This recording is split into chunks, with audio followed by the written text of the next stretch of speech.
Surgical and symbolic. New sanctions on Iran. President Trump imposes the sanctions and issues new warnings, but does not directly impact his predecessor's nuclear deal. This is Special Report.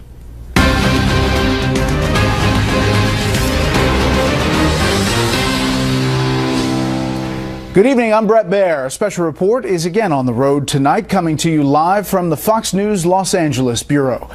California, specifically Hollywood, may be the center of the universe when it comes to opposition to President Donald Trump.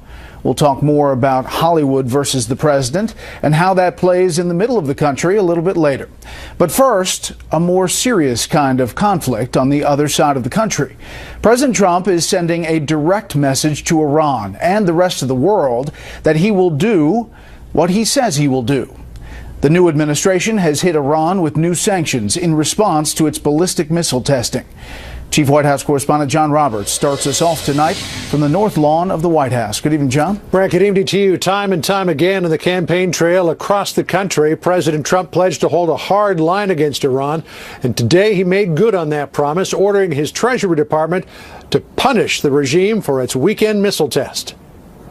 In the president's only on-camera remarks about the new sanctions today, he rebuked Iran in much the same way a parent would rebuke a petulant child. They're not behaving. The Treasury Department today targeted 25 individuals and companies it says have been engaged in terrorist or missile-related activities. Most are from Iran, but some are Chinese, others Lebanese, with ties to Hezbollah. The measure drew praise from House Speaker Paul Ryan in a statement saying, quote, "This swift and decisive response proves that our new administration is serious about holding the Iranian regime accountable for its illicit behavior." Senator Lindsey Graham urged the president not to go it alone. I would try to rally the world to punish Iran through sanctions. I don't want a war with Iran, but they deserve to be sanctioned. This morning, President Trump was engaged in his trademark Twitter diplomacy, writing, "Iran is playing with fire. They don't appreciate how kind President Obama was to them. Not me." To which Iran's foreign minister replied, "Iran unmoved by threats as we derive security from our people. We'll never initiate war, but we can only rely on our own means of defense." National Security Advisor Michael Flynn kicked it up a notch this afternoon, poking a finger in the eye of both Iran and the UN in a statement saying the international community has been too tolerant of Iran's bad behavior. The ritual of convening a United Nations Security Council in an emergency meeting and issuing a strong statement is not enough. While Iran was being targeted with financial sanctions, the president was focused on Americans' finances, signing one executive order easing planned restrictions on financial planners, another to roll back regulations implemented after the near economic collapse in 2009. The president's Economic Council director says that measure will free up loan money the banks have been sitting on. Instead of lending capital into their clients and allowing their clients to grow their businesses and hire people and create jobs, they've been taking those reserves and they've been taking that capital and hoarding it to meet the regulatory requirements and pay for additional regulation. And there was a gentle warning from the president to Israel on the issue of new settlements. Since President Trump's election, Prime Minister Benjamin Netanyahu has gone into development overdrive. Through his press secretary, the former developer urged Israel to take it down a notch. We don't believe that the existence of current settlements is an impediment to peace, but I think the construction or expansion of existing settlements beyond the current borders is not going to be helpful moving forward. The president is spending the weekend at the Winter White House at Mar-a-Lago in Florida, and then he will get a first-hand look at America's efforts against terrorism when he drops by SOCOM headquarters at MacDill Air Force Base in Tampa on the way back here to Washington on Monday. Brett? John Roberts live on the North Lawn. John, thank you. Senate Republicans are playing by the rules, but when you control the majority in the Senate, those rules can give you a big advantage. Republicans used that advantage to advance one of President Trump's cabinet nominees to the dismay of helpless and bitter Democrats. Chief Congressional Correspondent Mike Emanuel has that story tonight from Capitol Hill. I am proud to stand up and fight back against Betsy DeVos. Please please, we can find someone so much better. Despite the pleas of Democrats, Betsy DeVos's nomination to be Secretary of Education passed an early morning procedural vote, 52 to 48 on party lines.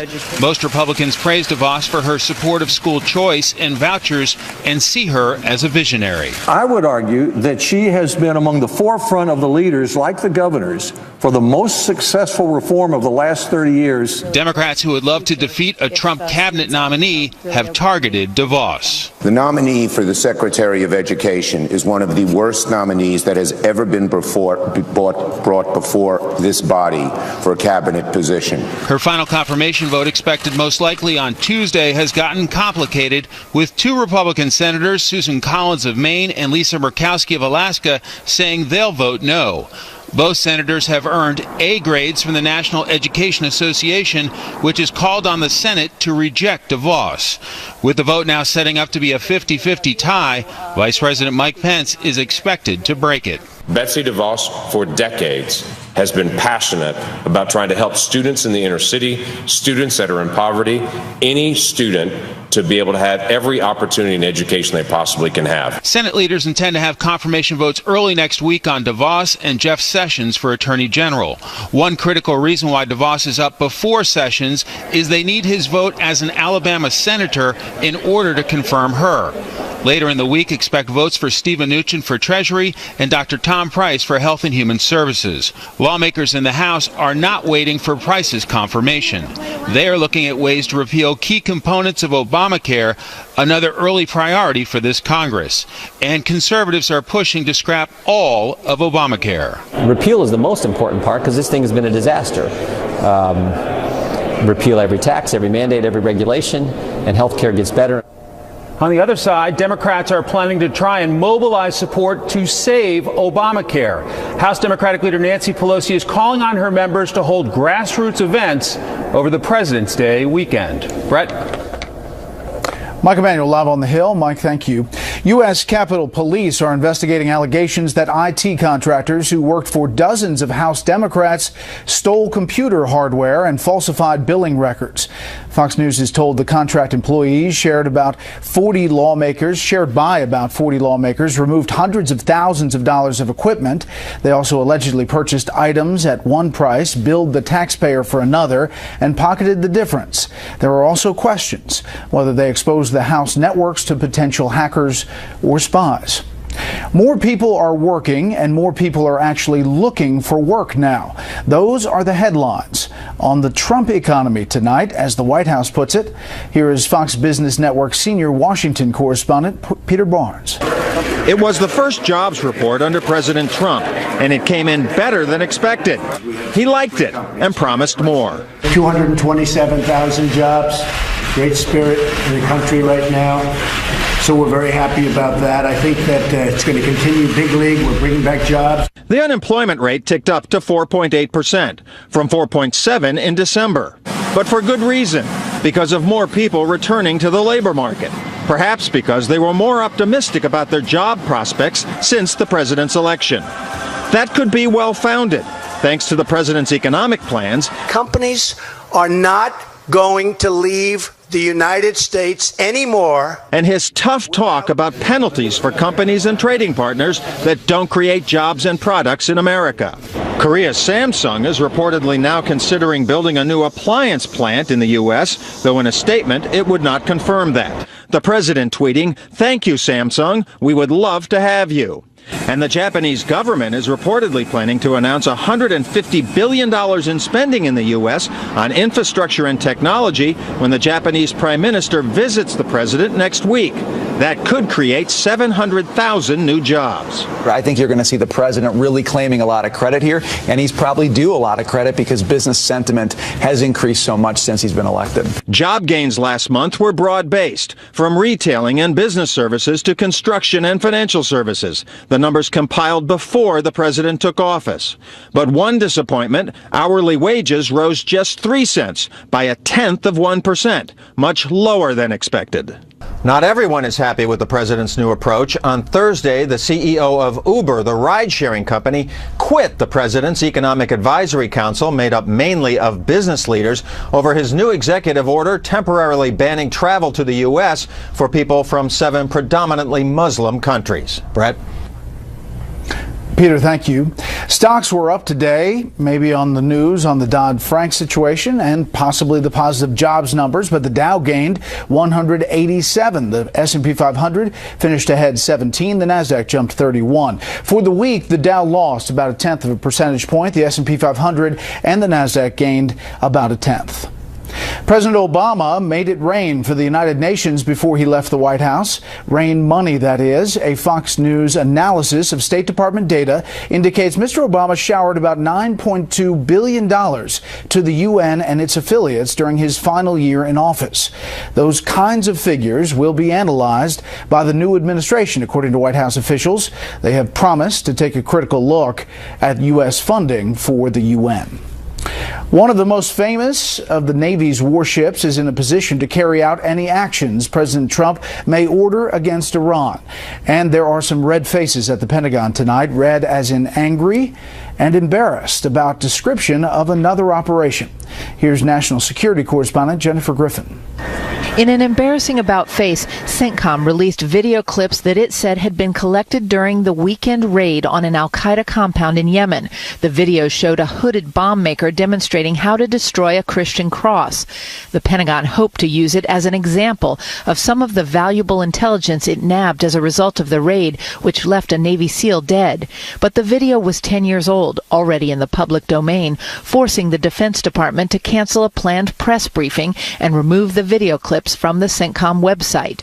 Off the coast of Yemen today, the USS Cole arrived to patrol a vital strait where U.S. officials say Iranian-backed Houthi rebels have placed mines in the waters, the same rebels who carried out a suicide attack on a Saudi warship this week, one of several examples used by National Security Advisor Mike Flynn when he, quote, put Iran on notice this week at the White House. The USS Cole was bombed by al-Qaeda while docked in Yemen 17 years ago. In Asia, on his first visit overseas, Defense Secretary Jim Mattis attempted to reassure allies in Korea and Japan with a stern message to North Korea. Any attack on the United States or on our allies will be defeated, and any use of nuclear weapons would be met with a response that would be effective and overwhelming. Today, a high-ranking North Korean defector, the former deputy ambassador to London, spoke from Seoul about why he fled the communist regime with his family last August. I have to leave this system, and not only leave, but I have to, the fight to topple, this system for the sake of my family and also for the sake of my colleagues. The North Korean ambassador had been tasked with spying on his colleagues at the embassy in London, forced to report on signs of dissent. Now he lives in South Korea and is trying to draw attention to this dangerous regime. Bret? Jennifer Griffin at the Pentagon. Jennifer, thank you. President Trump is blaming what he calls a new radical Islamic terrorist for today's machete attack at the Louvre Art Museum in Paris. France's president says there is no doubt it was terrorism. The man shouted "God is great" in Arabic as he went after French soldiers. He was shot and is in the hospital. It happened at an entrance to the shopping mall that extends beneath the museum there. Visitors were sent to special safe rooms with no windows. A woman with a reputation of being very tough on terrorists is the new deputy director of the CIA. Chief Intelligence Correspondent Catherine Herridge tells us that reputation has some on Capitol Hill questioning whether she is the right person for the job. In a blunt letter to President Trump, Democratic Senators Ron Wyden and Martin Heinrich said the new CIA deputy director's background, quote, makes her unsuitable for the position. White House spokesman Sean Spicer. She has had an unbelievably distinguished career as a covert operative. She basically gave up that to come out and serve in this role. at the request of Director Pompeo. Gina Haspel has worked in the shadows for decades, and there are no agency photos of her. She had a direct role in the post-9/11 interrogation program that critics call unlawful. We have declared as a country that we will not use torture, and so I just want to make sure that whoever is in the senior management at the CIA shares that belief. In a blog post, former CIA Deputy Director Mike Morrell said Haspel drafted a memo to destroy videotape evidence of al-Qaeda operative Abu Zubaydah's waterboarding. While an investigation found no laws were broken, the ACLU wants Haspel to make the same public commitment as her boss, Director Mike Pompeo. Will she say that she agrees with his position that torture and abuse are illegal and will not be used by the CIA? That will go a long way towards correcting the record and making clear where this administration stands. Former CIA Director Michael Hayden, his deputy Steve Kappas, and Intel legend Charlie Allen applauded the appointment. Quote, "When we went on the offense against al-Qaeda," Allen told Fox, "Gina was a rock. She, like others, worked to destroy AQ's core." Well, the position does not require Senate confirmation. The appointment has touched a raw nerve because of President Trump's previous endorsement of torture to gather intelligence from terrorist suspects. Bret. Catherine, thank you. As we told you earlier, we are in Los Angeles tonight to see what's going on in the nation's most populous state. Two of the major industries out here, entertainment and high tech, have been very vocal about opposing President Trump. We'll discuss Hollywood shortly. First, correspondent William LaJeunesse on a battle in Silicon Valley over an immigration law. I urge you to take leadership and stop this outrageous outsourcing. While many accuse U.S. companies of offshoring American jobs, this is the first time a public, taxpayer-supported institution admits to outsourcing jobs to India. I am pleading with you all to rescind your decision to honor Americans. Robert Harrison is suing the University of California and President Janet Napolitano for giving his job to a lower-paid worker on an H-1B visa. Do you have any opinions on the H-1B visa program? Our top obligation are to American workers, making sure American workers have jobs. 8 years ago, as Homeland Security Secretary, Napolitano vowed to crack down on H-1Bs. Today, she's accused of abusing them. But with growth comes new financial challenges. As you see, President Napolitano is replacing 97 tech employees at its San Francisco campus with foreign workers. Actually sending our jobs, highly skilled jobs, to India. The university hopes to save $30 million by paying Indian labor 75% less than U.S. workers. I got two notices from UC. One is a bill for my daughter, and the other is a layoff notice. Nguyen and others are suing because they're U.S. citizens. So in this case, it's a national origin discrimination because they are taking a diverse workforce and replacing it only with people from one country, to wit, India. The university says outsourcing is necessary to reduce the growth rate of IT expenses. But in a letter to Napolitano, fellow Democrat Congresswoman Zoe Lofgren says Congress never intended the H-1B program be used to undercut wages for domestic workers or facilitate the offshoring of U.S. jobs. The U.S. issues 85,000 H-1B visas a year. Silicon Valley wants more to attract the best and brightest. However, both the administration and Congress are moving to clamp down on the cheap labor pipeline. Bret? William, thank you. Special report from Los Angeles continues. Up next, why Hollywood hates President Trump and the backlash to anyone who doesn't fall in line with that thinking. First, here's what some of our Fox affiliates around the country are covering tonight. WBOC in Dover, Delaware, where a prison guard killed during a hostage situation is being called a hero. A union official says Sergeant Stephen Floyd called out to officers coming to his aid that inmates had set a trap. Authorities are now saying how Floyd died, or not saying rather. The 20-hour standoff ended when police used a backhoe to break into a building. Fox 6 in Birmingham, Alabama, as the Port of Mobile signs a deal to increase trade with Cuba. Mobile already conducts government-sanctioned trade with Havana involving forest and poultry products. The new pact centers on projects including marketing studies, promotion, and strategies. And this is a live look at New York from our affiliate, Fox 5. The big story there tonight, Mexican drug lord Joaquin El Chapo Guzman made a court appearance. His lawyers are complaining that conditions in the New York City jail are too strict. Guzman was repeatedly imprisoned and escaped while in Mexico. He was extradited to the U.S. last month. That's tonight's live look outside the Beltway from Special Report.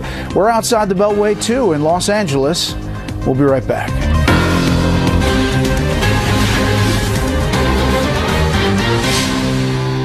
Welcome back to Los Angeles, another road trip edition of Special Report. Of course, Hollywood, the entertainment industry, is a major economic and cultural force out here. It is also a very liberal force, and many of the top people in show business are quite vocal about their dislike of President Trump. Senior correspondent Adam Housley looks at that for us tonight. I am outraged. From the streets of D.C. and New York to the award show stage, Hollywood's political outrage has never been so loud. He's a bad example of this country, this city. This unbelievable narcissist who could change the face of our world. We're human beings and citizens before we ever became actors, and it's up to the citizenry to speak out. While some are calling for protests at the upcoming Grammys and Academy Awards, industry insiders say it's all part of the show. If you're a producer of the Oscars, you want those entertaining, unpredictable moments. And if you're a viewer, even if you disagree with the politics of those moments, you want to see them. It's just more interesting. Many folks in the conservative minority in Hollywood, such as actor Dean Cain, believe the opposition and downright hostility toward President Trump is unprecedented hypocrisy. Personally, I've never seen the kind of vitriol coming out of Hollywood toward President of the United States in my lifetime. This sort of hypocrisy that's coming out of Hollywood right now, if you say things like I'm saying, which is like support your president, they turn on you, and it is shocking. It's the farthest thing from tolerance or love or any of these things that they're espousing. Other actors, such as Oscar winner Matthew McConaughey, have spoken out about finding common ground. No matter how much you even disagreed along the way, it's time to think about how constructive can you be, because he's our president for the next 4 years at least. Oscar winner Morgan Freeman also weighed in on the side of finding peace, saying he's, quote, holding out hope that Donald Trump has to be a good president. That follows a New York Times editorial by actress Angelina Jolie, who, unlike her father and Trump supporter John Voight, says in part, quote, shutting our door to refugees or discriminating among them is not our way. Bret? Adam, thank you. Let's talk more about Hollywood versus President Trump. Joining me here in Los Angeles, Dr. Gina Loudon, host of America Trends with Dr. Gina, and Leslie Marshall, syndicated talk radio host. Thank you all for having me to your lovely place out here. Sorry about the rain. Yes, Scotland in L.A. Leslie, what about this? I mean, is it different than it's been? Is it a different, as you heard Dean Cain there, kind of reaction out here? I don't think so. I mean, I saw Hollywood acting this way. Hollywood is typically Democratic and left-leaning and liberal and angry and yelling at a Republican president. We saw this when George W. Bush was president. We saw this when we invaded Iraq. I don't find it that different. And there are so many celebrities that are either saying embrace or I support. Clint Eastwood, Harrison Ford support. You heard Matthew McConaughey, Morgan Freeman, who are saying, hey, let's come together. So to me, it's not that different. Largely, Hollywood has always been very liberal and Democrat, with the exception of Ronald Reagan, who was one of theirs and came from this state. Right. Gina, I have some friends in the industry, and they say to me that they feel it. They feel the pressure. And if they say anything, do anything, that the industry comes down on them. Absolutely. It's tyranny of free thought, right? You are not allowed to not be lockstep with what the elite in Hollywood think. And I guess, you're dealing with people here, Bret, who specialize in making things up and make money for making things up. And then they expect the American people to believe what they say and to somehow represent the reality when they just don't. And so I think that if they would allow, think about this for just a moment, just a little dissent, just a little civil discourse, I think then when they did speak out, people would actually be interested in what they have to say. Yeah, I mean, but you look at Morgan Freeman, who has this quote. He says, I supported Hillary in the election. Now it feels like we are jumping off a cliff. We just have to find out how we can land. I'm not scared, though. I'm holding out hope that Donald Trump has to be a good president. He can't not be. What I see is a guy who will not lose. I mean, that seems practical. You could be opposed to them, but that at least you're going to give them a chance, right? Well, that's his opinion, and he's entitled to it, just as the people who say, hey, I'm jumping off a cliff, and they do feel frightened, unlike Morgan Freeman, or the people that, love and support the president, even, more so than what Morgan Freeman would say. When you look at what Morgan Freeman is saying, I don't see any attacks against Morgan Freeman. I don't see that guy short of work. He's on everything that I watch. I'm a fan of his as well. But he's iconic. Yeah, and but only Matthew the people who are McConaughey, iconic Harrison Ford, but the B-level Morgan actors Freeman, they're cannot not step losing out. jobs, they're not losing money, and if you look at the box office, Hollywood is not losing cash. Neither are these actors on either side of this. But here's what's happening. There is such dissension right now because these people are stirring it up. When we had the riots, for example, at Berkeley, and you have actors and directors tweeting horrible things out about violence. You have Madonna actually saying she wants to blow up the White House. These kinds of things. I was very afraid when Obama was elected. Obamacare scared me and my conservative friends to death. But there was no violence. There were no threats. This was peaceful protesting. I wish that we could have that sort of civil discourse with the left right now, because we understand being afraid. We were for 8 years. You're shaking your head. Yeah, well, there were Democrats who were supporting the Affordable Care Act who had their lives and their homes threatened and their offices threatened, not necessarily by you, but by some people who were very frightened, not only of President Obama, but certainly of the Affordable Care Act and passage of that legislation. So I would disagree with that. But Leslie, does Hollywood realize how they play in the middle of the country? For example, for the states that really turned the election, how they their messaging plays in the Michigans, the Ohios, the Rust Belt states? I don't think they care, because people are going to watch their movies. People largely will watch the movies because it's an escape from our lives, whether we're happy with them or whether we're feeling that we're frightened and want to jump off a cliff. So I don't think they think about that, because they're not running for office. I mean, if you're a politician and running, you should care about those states. Quite frankly, they're in a very different league, as you know, Hollywood people. They live in a very different league. I'm going to say something. I have a friend who works in the music industry, okay?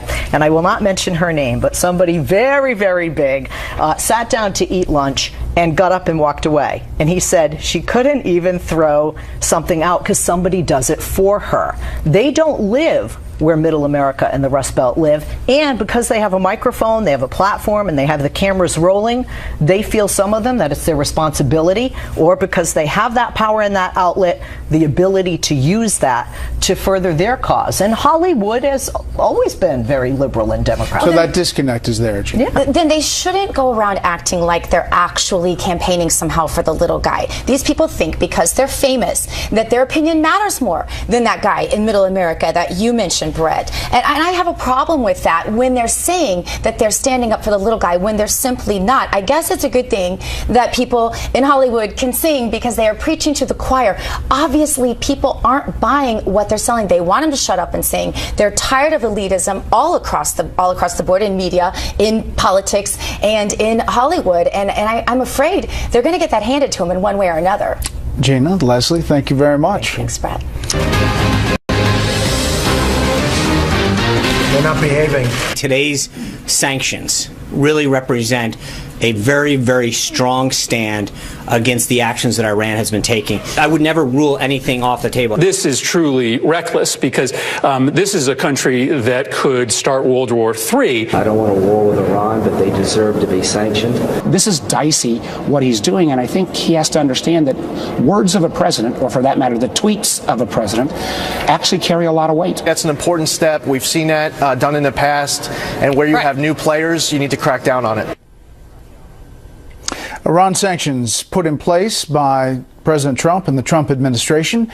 This as a U.S. Navy destroyer makes a move into the Red Sea. The USS Cole, a lot of people remember that name from the destroyer that came under attack off the coast of Yemen.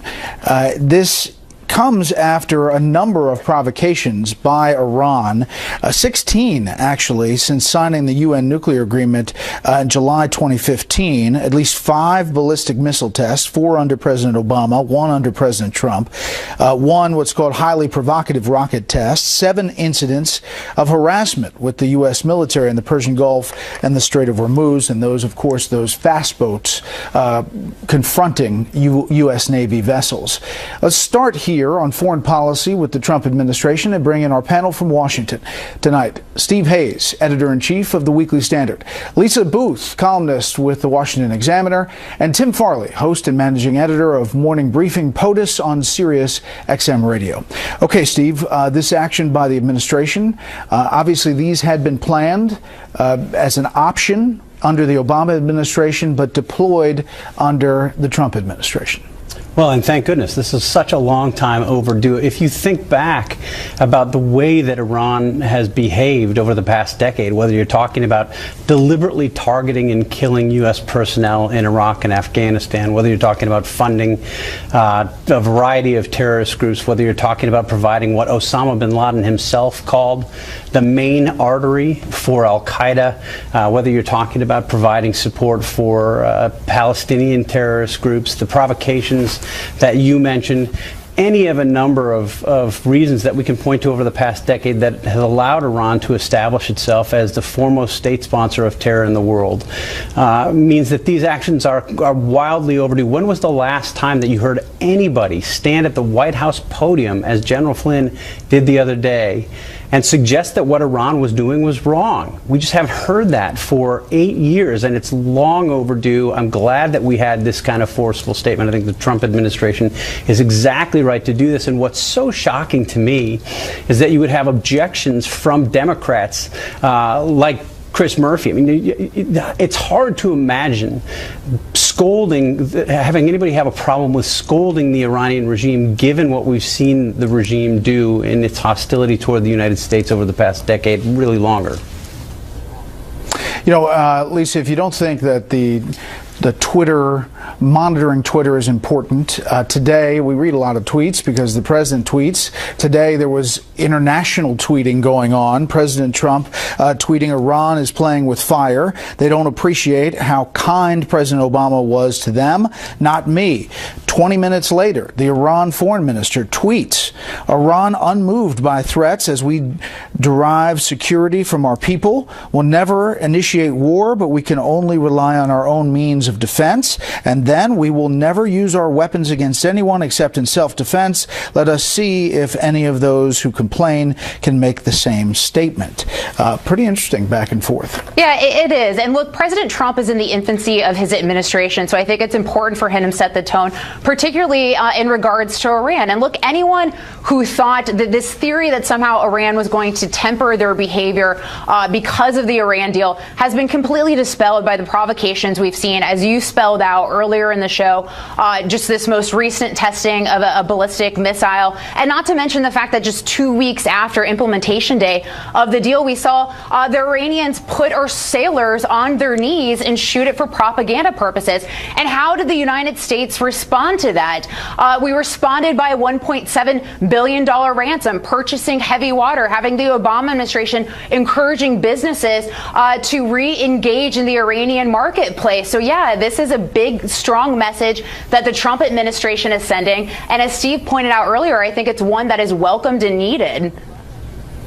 Yeah, Tim, you know, the Democrats have said that they are going to fight and resist on a number of fronts. Take a listen to, and you heard Steve mention Senator Murphy. Here's also Senator Warner reacting to foreign policy Trump style. I'm not sure what he means by putting Iran on notice. Is this similar to the Obama red line in Syria? I don't know what that means, and none of us up here on the Hill have gotten any kind of assessment from the administration of putting them on notice. For somebody that advertised himself as being a strong president on foreign policy, let's just look at the context here. Nobody's afraid of this guy. The Russians literally, within hours of the phone call between Putin and Trump, started advancing on eastern Ukraine. I mean, there's two different messages there. He's either too ominous and too forceful, or they don't know what it is, and it's like Obama's red line. Yeah, exactly. It almost sounds like a couple of Republicans talking about President Obama not dealing with the red line in Syria. I think one thing that came out today, aside from what we heard on Iran, was also General Mattis and what he said about North Korea. And then we heard Nikki Haley, the ambassador to the United Nations this week, saying the United States was going to be very strong in its arms dealing and was going to support Ukraine. I think the point here is not so much about what Mr. Trump is saying, because he has typically in the past said that he doesn't want to show his hand. He's sort of showing his hand, but maybe not, because you don't know exactly what he's going to do. But obviously he has set down a marker. The question is, what are the circumstances under which you will deal with that marker that you've set down, and what are you going to do? And it's not so much what he has said right now, I think, although a lot of people are paying attention to it, the tweets are flying. It's what's going to happen, what kind of action he takes. And now he has set up an expectation, I think, to be tough. He has to make sure that whatever he does afterwards is equally as tough and it matches the rhetoric that he's using. Steve, I just want to touch briefly on the settlements, the Israeli settlements, and the statement out today that new settlements are not welcomed as far as moving towards peace, but the old settlements essentially don't factor into that. Can you read between the lines here where this administration is coming down on Israeli settlements? Well, no, actually, I think there is some confusion on where this administration has come down on the settlements, unlike what we heard about Iran. I mean, I think if you go back, just to make a quick point to follow up on Tim's point, if you go back to what Senator Warner said, that he doesn't know what it means precisely to put Iran on notice. Well, what it means, we can say with certainty, is that the 8 years of accommodationist policy towards Iran is over. We know that much. Now, on the settlement question, I think it's much less clear. You heard Sean Spicer address that from the podium today.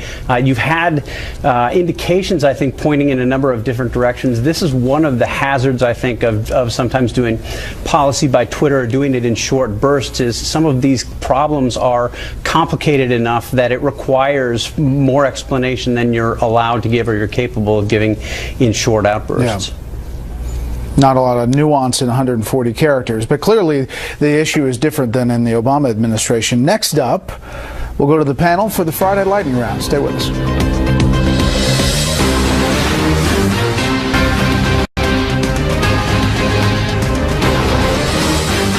A couple of things happened this morning. 227,000 jobs.